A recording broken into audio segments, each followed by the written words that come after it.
G'day, hi and welcome. So I was talking to a lady there. She's building up a pile of metal for me there. So yeah, still working on Wax Wings there. What a great song. Especially when you have the actual Mark Holcomb guitar. You know, I want the blue one. But you know, my next guitar is going to have to be a Whizbang. Is that the doggies? The two little huskies? I was telling my brother about these two little huskies. Imagine how hot these poor little buggers are. He's got one beige one and one gray one. I think those like little blondish beige huskies. They're so cute because they don't look like a husky, but they don't look like a husky, right?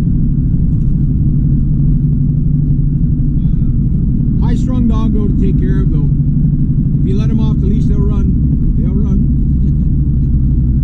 But that's what those dogs are meant to do. Like they just run and run and run and run. The most hyper dog I think is like a Spaniel Terrier. Like you have to be a special breed of person to have the patience for one of those, or a Dalmatian. Like those dogs, like they're just like bouncing up and down all the time. Like they're like you got to put them on Ritalin or something. They're like such a hyper dog. I like big fat dogs that just kind of lie there all day. But I got my timeshare dog there, my uncle's dog, Marley. She comes over. She was over last night, and when it's hot out, as soon as she sees me, because she's part border collie, right? She runs and stuffs her nose like between my legs, kind of thing, like between my knees, kind of like wagging her tail, kind of like pet the heat off me. It's like you can tell she's so hot, the poor thing. All that thick fur, eh? I'd like to shave her completely bald. I don't know if my aunt would like that there, but I know she would like it. They'd just be all nice and cool. Kind of like my poor old lughead Chevy there, when he was like the biggest collie, full-size collie like I ever seen. Like he was almost 100 pounds. Like he was partially retarded. Like there was two of them that were born with their heads stuck together. So one had a floppy ear on one side, the other one had a floppy ear on the other side. We got both of them. We called them Chevy and Chase. So like Chevy Chase, right? And then we ended up just calling the one we kept Chevy. We kept the big stupid one, right?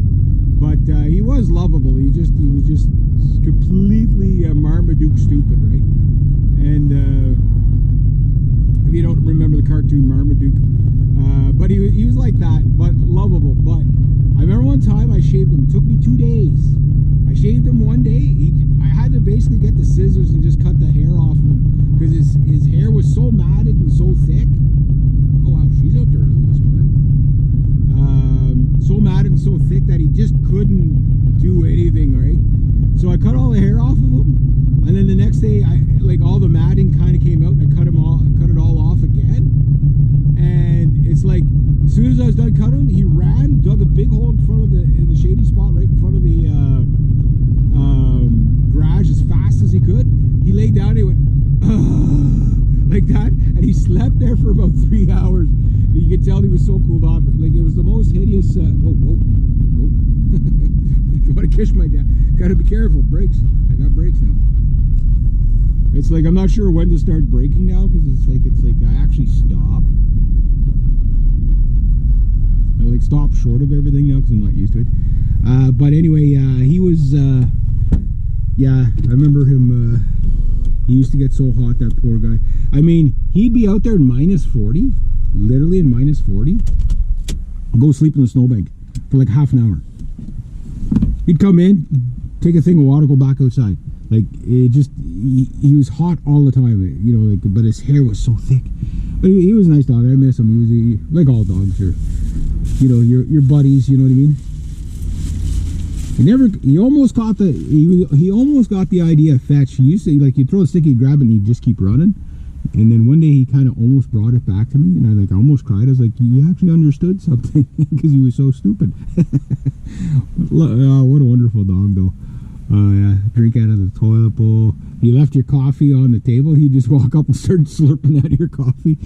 Oh yeah, if you turned your face for 2 seconds in your plate, whatever was on it was gone. Like he'd stand there and he'd wait, And the second you turn your head, he'd go for your plate, like, and it was just like one big slurp, gone. And then he'd sit there and look at you, kind of, you gonna pet me?